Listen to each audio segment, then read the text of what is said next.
Um, I might need to make this smaller. I have an interesting video to show you guys. Um, it's um, it's a video explaining the difference between steady state and equilibrium. And that is what I was looking for here. That's me. That's me. That's the video.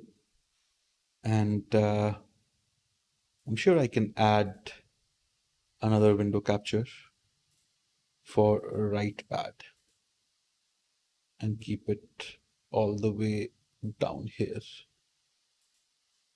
just to uh, keep it in picture.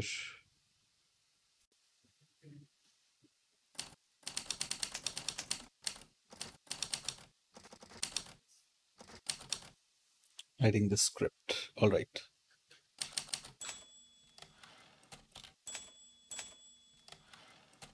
Okay. I am ready to watch this video with you guys, whoever is watching.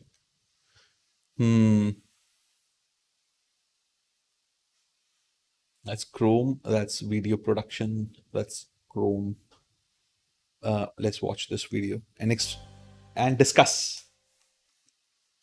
Here's a pan on a stovetop. Yes, there The is a pan's pan. body and handle are made out of the same material. Yes, they The are. burner has been turned on for a little while, and the pan body is hot enough to cook this egg.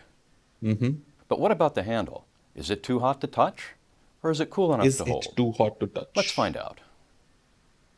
Equilibrium This video is versus part steady of the state. Equilibrium video series. It is often important to determine whether or not a system It's is from at MIT equilibrium. courseware, To do open this, courseware. we must understand how a system's equilibrium state is constrained by its boundary and surroundings. Hi, my name is John Leonhard, and I am a professor of mechanical engineering at MIT. Today, I am going to talk to you about equilibrium and steady state. It's a common misconception that equilibrium and steady state are the same. In this No, video, they are we'll not. take a closer look at these concepts and see how they differ. Yes. In order to understand this video, Prerequisite you should be knowledge. familiar with the first and second laws of thermodynamics, All right. the meaning of thermal equilibrium, and the concept of heat flow rate, which is heat transfer per unit time. Don't be scared of the maths. First law is simple. Second law is simple. First law says no heat is created or destroyed, no energy is created or destroyed. And the second law says that entropy always increases, disorder always increases, heat dissipates, and hot things get colder, cold things get hotter. If they are both in presence of each other, it becomes equifying. There is an After watching equifying this video, force. you will be able to Not a identify force, whether but a system is at equilibrium or at steady state, and to perfect. describe the difference between thermal equilibrium and steady state temperature. Cool. This metal bar has been sitting in a large room for a long period of time. In this example, we can assume that the room, which acts as the surroundings, is very large, much larger than the bar, which acts as our system. Heat transfer from the bar to the room acts as energy transfer across the system boundary. We'll assume that the volume of the bar and pressure of the room are constant. In other words, no mechanical work is done. The temperature of the bar is 25 degrees Celsius, and the temperature of the room is also 25 degrees Celsius. Even though the molecules in the air are colliding with the atoms on the surface of the bar, there is no net energy transfer between the room and the bar. The temperature of both the bar and the room remain constant at 25 degrees Celsius. In thermodynamics, I hope it's audible. Let me just check. Let me just check on my phone if it's audible or not. Let me just check on my phone if it's audible or not. Wait, it's not live? Is it not live? It is live. Let me just check on my phone. Transfer between Okay, the it is audible. I just checked. It is audible. All right. dynamic terms. We say that the bar and the room are in thermal equilibrium. Okay, so Because thermal equilibrium is essentially when there is no heat transfer between the bar and the room. There is no heat transfer. Absolutely nothing. They are in equilibrium. It'll stay like that. there is no difference in temperature, there is no heat transfer between the bar and the room. What if we wanted the temperature of the bar to be larger than that of the room, and we wanted it to remain that way? Pause the video and think about how we might do this. Okay, how can we get the temperature of the bar to be greater than that of the room? Well, you can heat it up, but as you heat it up, it will if you heat it up and let it be, it will eventually come back down to the room of the room temperature. So you have to apply a constant heat to the bar. And yes, assuming that the room is big enough and it's open to the world, so that eventually it's not like the whole room becomes the temperature of the bar. Uh, yeah.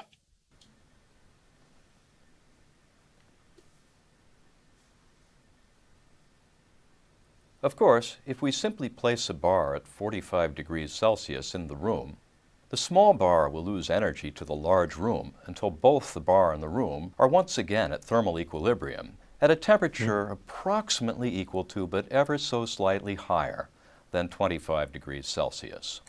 This ever so slightly higher is very interesting because the rate of heat dissipation is proportional to the difference in temperature. So as the difference in temperature decreases, the heat dissipation decreases. And I remember from my school days, this graph is asymptotic. Asymptotic. How do you say it? I don't know. Which means it will kind of only on a long enough timeline will both the temperatures be exactly the same, essentially infinity. But of course, in practical terms, it's never infinity. But well, because everything is at a slightly different temperature always anyway. It's never the same. It's never exactly the same because of all these. If you turn on a light on my face, there is a light on my face. My face is ever so slightly a higher temperature than my neck, let's say, even though they are both, you know, You might have suggested connecting some sort of part of my heating body. element to the bar. Let's try this and see what happens. Here's the bar after it has been left on a heater for a long time. As you might have expected, the bar is hottest where it's touching the heater and Right. coolest at the opposite end. Perfect. There is a temperature gradient between these 2 points, but this gradient doesn't change over time. In this case, would you say that the bar is at thermal equilibrium with the room? Why or why not? Pause the video here and discuss this with a partner. So this is the point. It's not in thermal equilibrium with the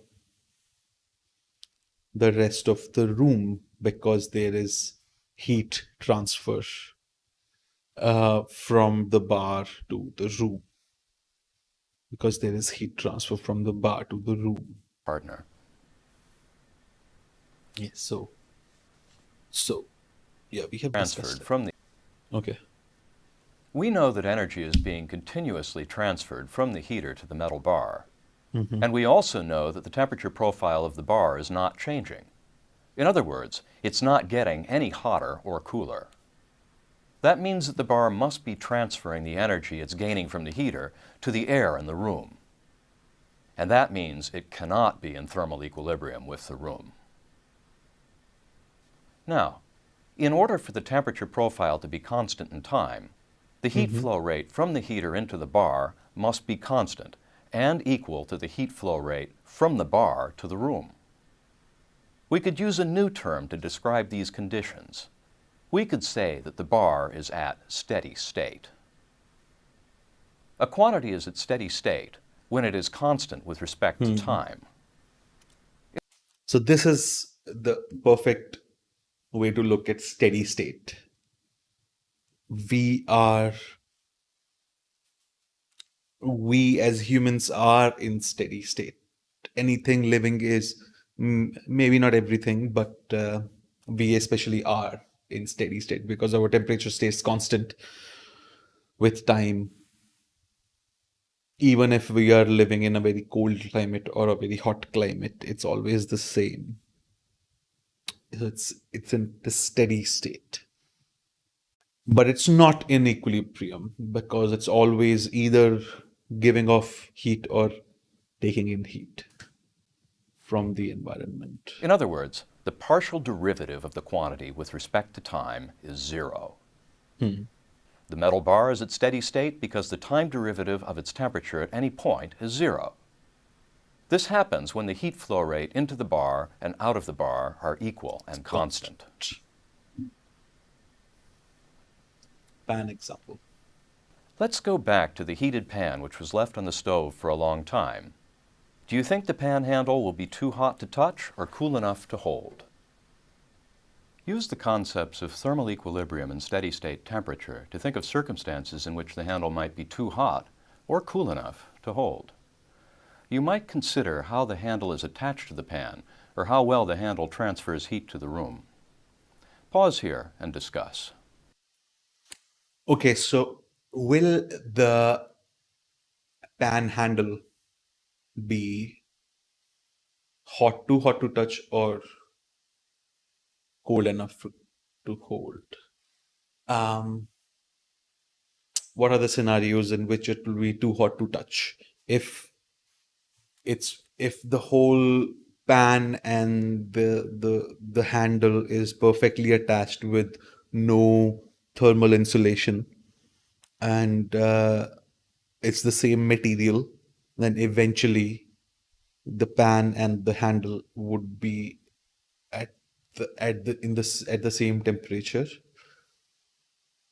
and would be dissipating heat out to the environment. But again, if they're dissipating heat, the handle would be a little less temperature than the pan. But cases in which it can be too hot to touch are if the heat is so strong that the and the handle is, if the heat is really strong, then the rate at which the heat will leave the handle would be weak enough. If they are completely insulated from the room somehow, they will be really hot. The handle would be really hot. Those cases in which it will not be hot and cold enough to touch are if there is a lot of insulation between the pan and the handle, um, then it won't be hot. If the room is airy and very nice and there is a lot of heat dissipation from the pan and the handle to the room, then it will never get a chance to heat up enough before it'll just give off its energy. It will, if the heat is not strong enough, then also the same case will happen. So there are some scenarios in which it's cold. How many scenarios did you come up with? There Or are many, three, I but let's guess. start with Three two or four. extreme cases. Okay. What would happen if the handle and the pan were in perfect thermal contact and both were completely isolated from the room? Yeah, exactly. This is the Eventually, first the case. handle would reach the same temperature as the pan. This is what it would look like. The temperature of the pan and handle are identical and constant. So, So the this handle is is in thermal equilibrium with the pan. with the pan. Okay.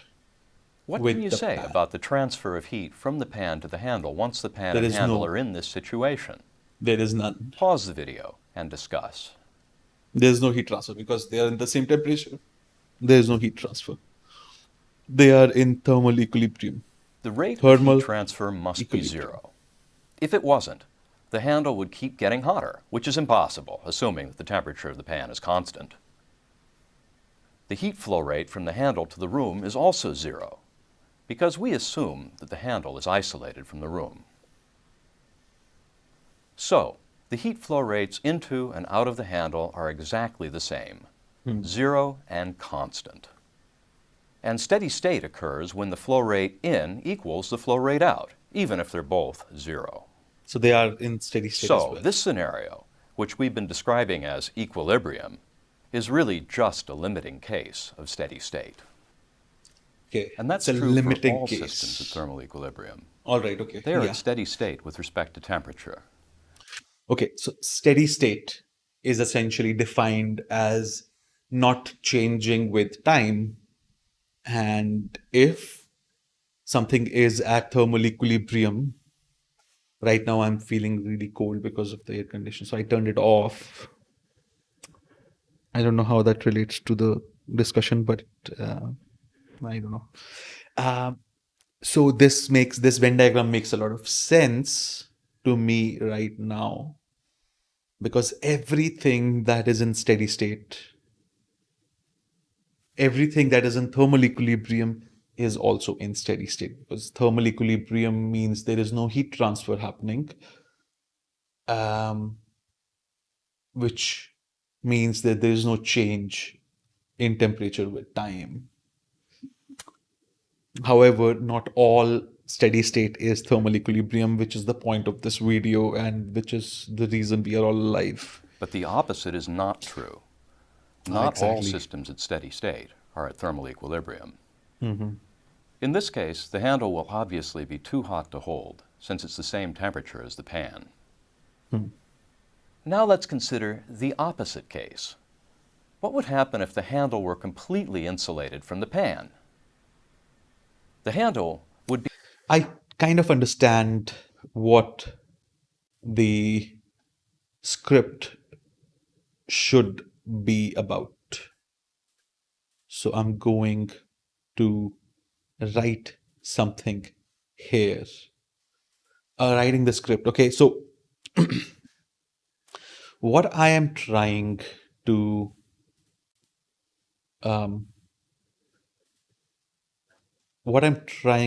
show in this video, it's very simple. This video is just the first one. Well, number one, equilibrium is death. Thermal equilibrium is death. Strong words, but we start from here. Thermal equilibrium is death. Is death of everything. We just start from a very light-hearted point of view of death of everything. The heat death of the universe. Thermal equilibrium is death of everything. Life needs a hot side, a source of heat,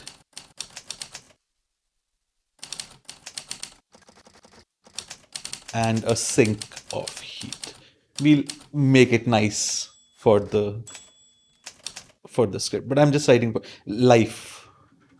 Life needs a source of heat and a sink of heat, like a hot source and a cold source.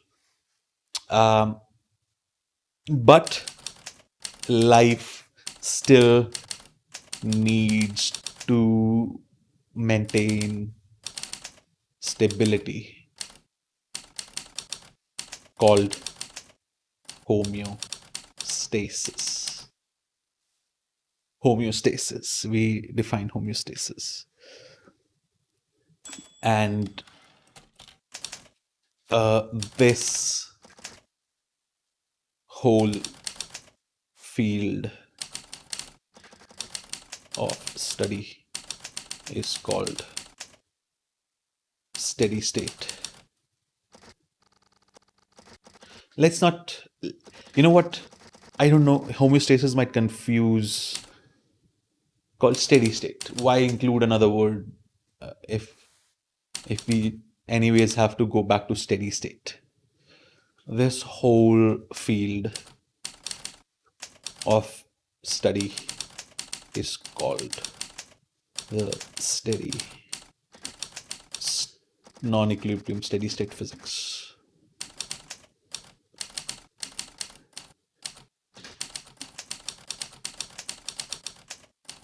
Now, this is enough for one video if I am clear enough to the person. Now, I am a fan of Captain Disillusion. All right. I'm a fan of Captain Disillusion. And one day I saw his video, his TEDx video on how to be a good YouTuber. Right? This is what we want. We want to be good YouTuber. Okay. How to be a good YouTuber. He said there are four essential things. Four big things. Four big areas of focus. Of course, the first one is picture. You have nice visuals. Number two is, I like the point here. Point. Number two is sound. Number three is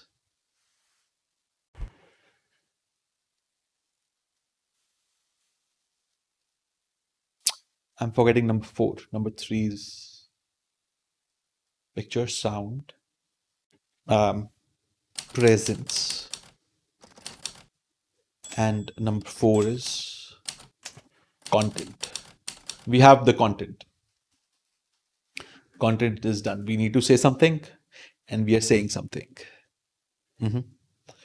Picture and sound is what it is. Picture we will actually decide after we finish the script. Sound is something I believe will come with practice. I mean, I do record nicely with a mic. Picture does just require nice lighting, so I have a nice lighting and everything. I have good microphones for sound. It also means music and sound. What do you call that? Sound. What's that term?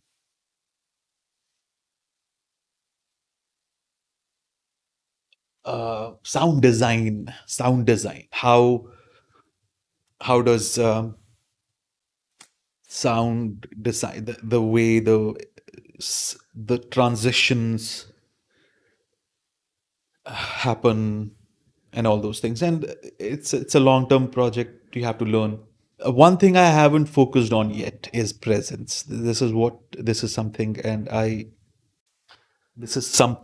that I have been trying to focus on, trying to understand. What is presence? What does it mean? What is presence? Well, according to Captain Disillusion, presence is according to Captain Disillusion, this Alan guy, he says, focus equally on all four things, right? And he gives an example of himself where he had something to say. His content was essentially debunking videos on YouTube, on various platforms. Some random video comes of a flying UFO, and he debunks it, finding clues in the video, and that's his content. And he is a pretty good a technician, so he's fine with sound and picture. What he was lacking was in presence.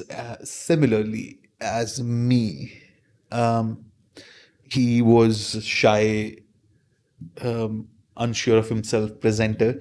So what he did was he created a persona of Captain Disillusion, who was really cocky, funny, um, sure of himself, really out there personality. Now, I'm not going to do that. I'm not going to make a fake personality.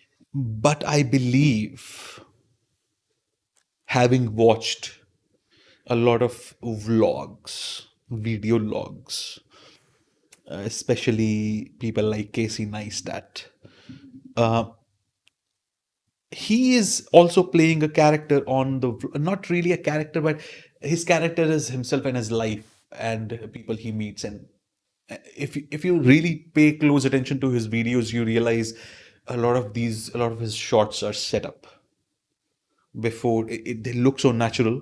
But you see him driving towards his friends, driving his riding his bike towards his friends who are waiting on the other side, and all of a sudden the and first shot is of him on a bicycle, walking towards or riding towards his friends, and it cuts to their friend's perspective where he is riding towards them. Now, where did that shot come from? If you just focus on the fact that, if you just think about the fact that he's posting a vlog, which is supposed to be his own real life, and then you have to question, like, did the friends shot that video? No. What happened was, he did the whole shot. He reached his friends and he said, hold on a second, would you please hold this camera, or let me just set up this camera again. Goes back and rides towards that camera for a second time, for a second shot, and then cuts them together seamlessly, so that it gives a nice story perspective, a nice story of the whole thing. Is it cheating? No, absolutely not. I don't think it's cheating.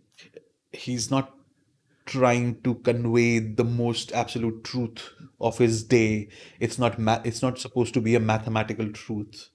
Um, it's There has to be illusions involved in his videos, illusion of a story unfolding.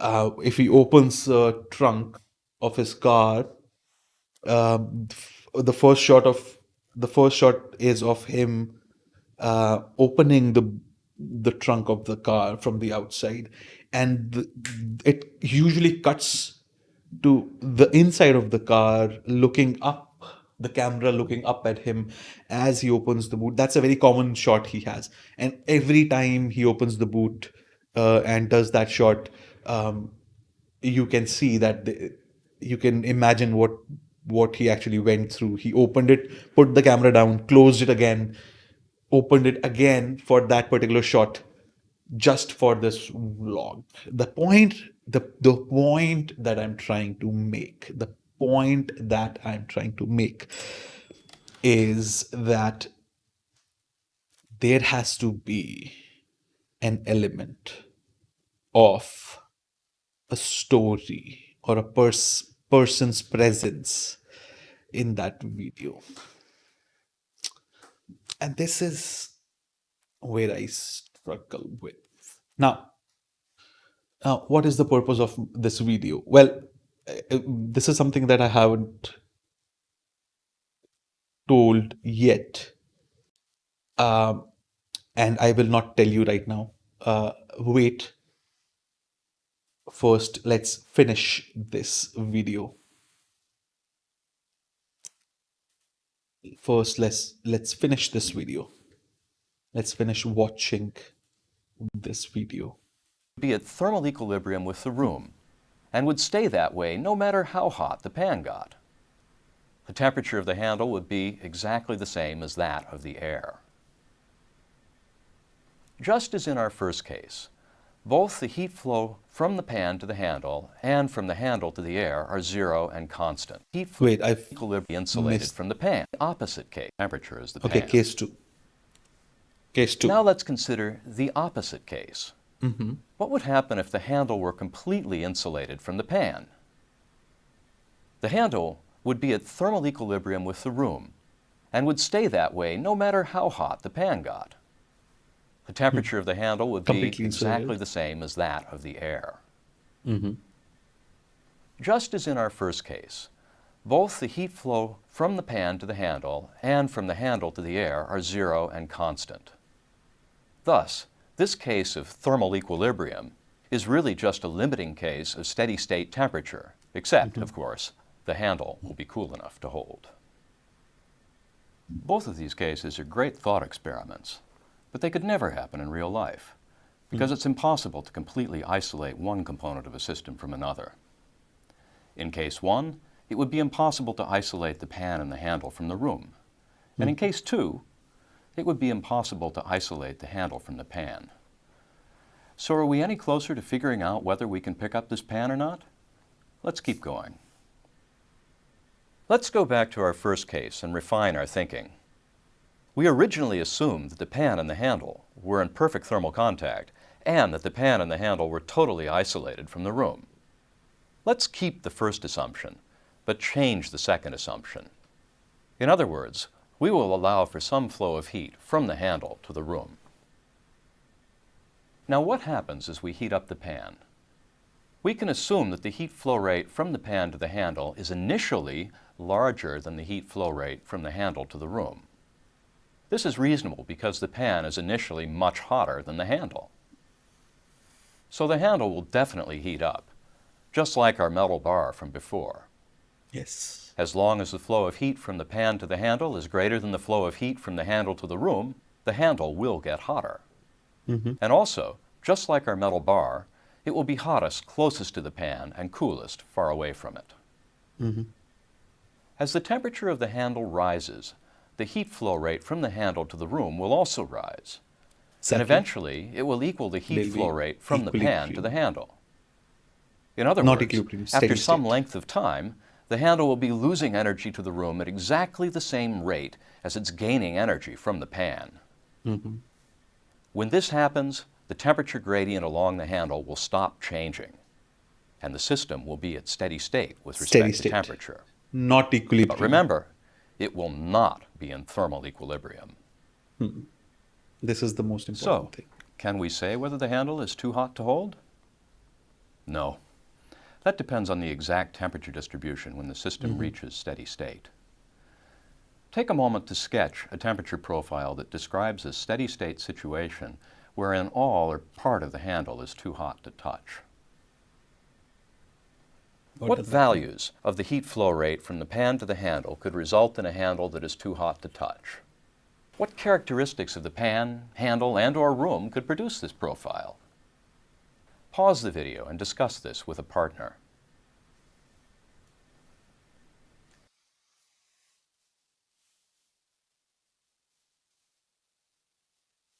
I didn't understand the question. Steady state. Take a moment to sketch a temperature profile that describes a steady state situation wherein all or part of the handle is too hot to touch. What values of the heat flow rate from the pan to the handle could result in a handle that is too hot to touch? What characteristics of the pan, handle, and/or room could produce this profile? Pause the video and discuss this with a partner. ideally what we want is there should be a lot of um, there should be a lot of can you see this cursor? I don't understand if you can see this cursor or not. Part of the hand, ideally what should be is there should be some separation between the pan and the handle, and less so between the handle and the room.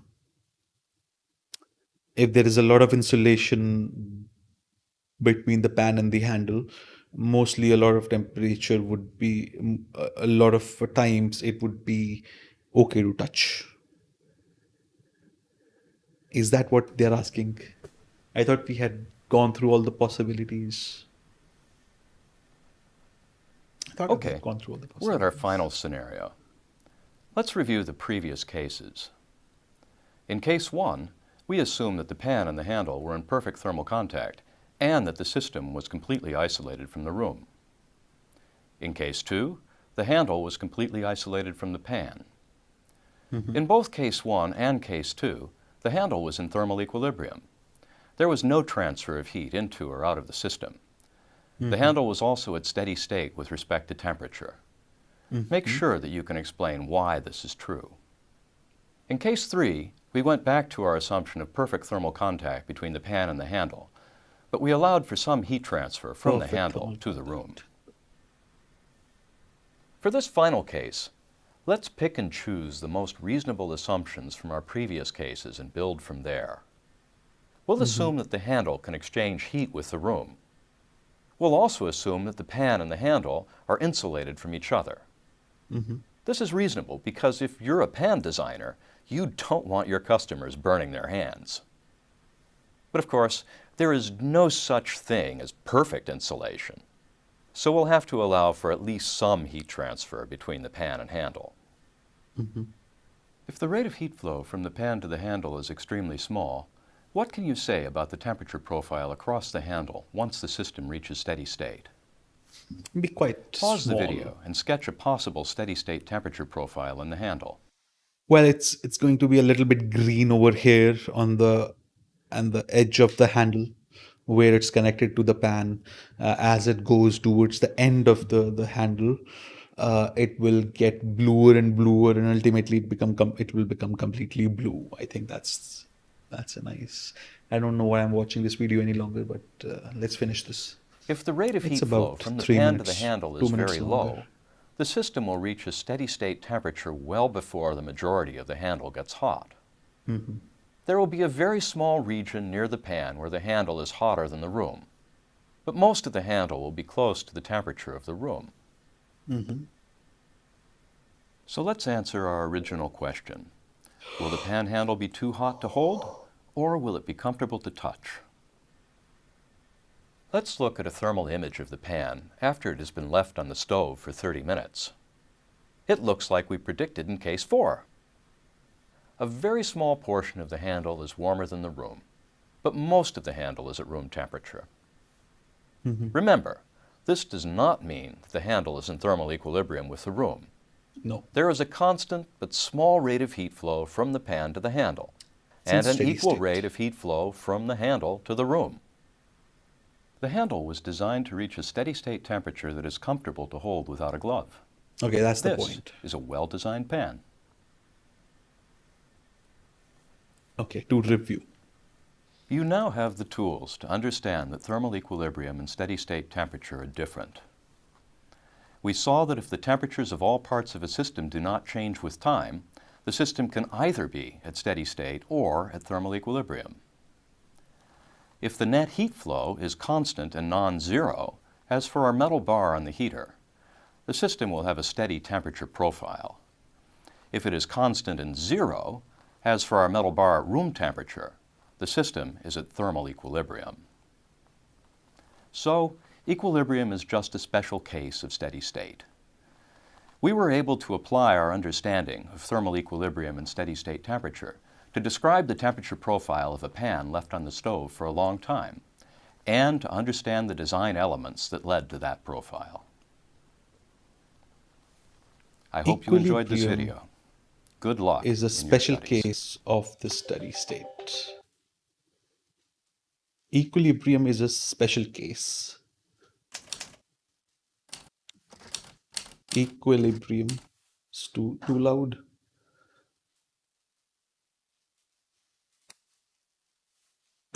Equilibrium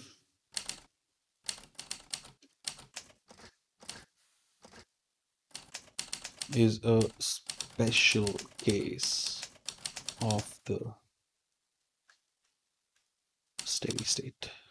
Now, coming back to the purpose of this video that I haven't told you, I am planning to eventually be able to make small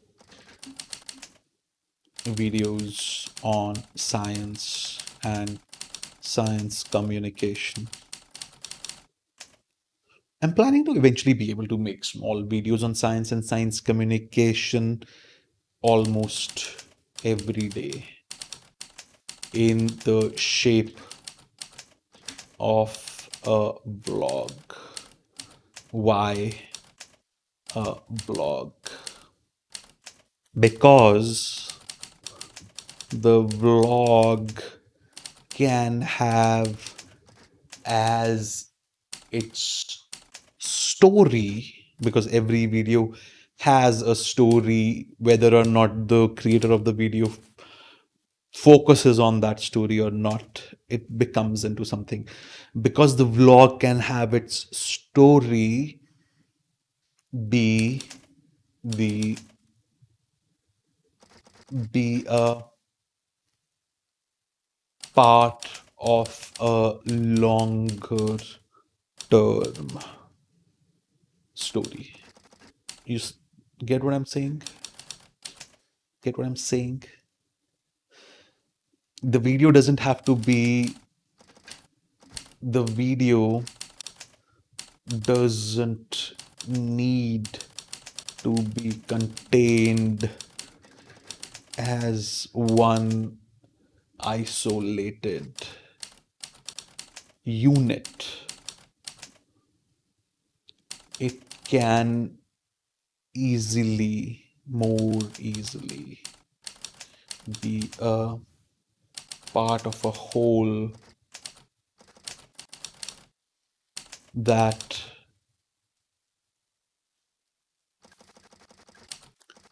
and that whole is the vlog. So what I'm picturing here is, okay, I start with this video where I explain what is non-equilibrium. What were the 4 points? Come back to here. What is thermal equilibrium and why is it death for everything? Why life needs a source of heat and a sink of heat? If life still needs to maintain stability, it should be given a name and it's called steady state. And steady state is, maybe I need to restructure it. What is thermal equilibrium and how is it different from steady state? Why life cannot survive in thermal equilibrium, but life requires a steady state. Life requires a steady state, especially the life that we live. Our human bodies are in a steady state at 37 degrees Celsius. If it goes too up and too low, too high or too low, we just die. If the temperature of the brain stays for higher than 37 or maybe 40 degrees Celsius for even few minutes, you can have significant brain damage. And that's why it's very important to have a steady state for you to live. And this field is called the non-equilibrium steady state physics. Now, as I finish this video, this is not the end of the investigation. This is merely the start of the investigation, because the actual investigation into this whole topic is motivated by um my effort to try to understand the conscious mind, emotions and feelings, how they are generated, how the brain or the subconscious brain has a model of its a model of the world in itself. What is a Markov blanket, which is another topic that comes up again and again in not again and again, it's a central point of um, the free energy principle, the active inference, and there are so many topics that I want to cover, but it starts from here.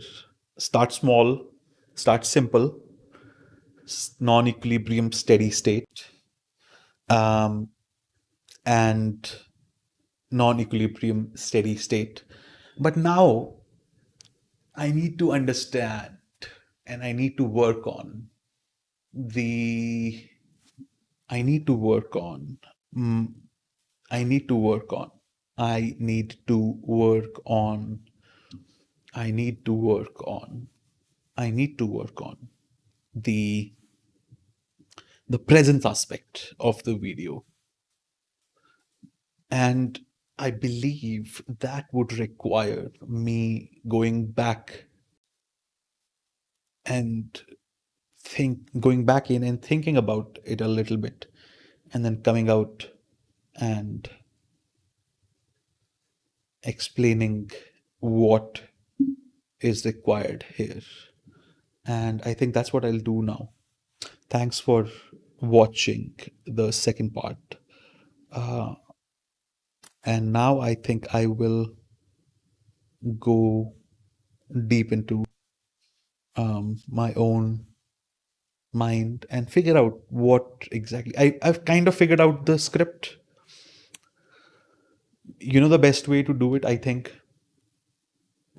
is just to hold on to the camera, stand outside in good lighting, and start recording, and come up with a way to um, make sense of all that in with my presence. Um, with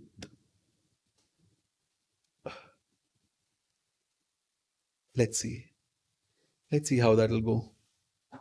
Thanks for watching.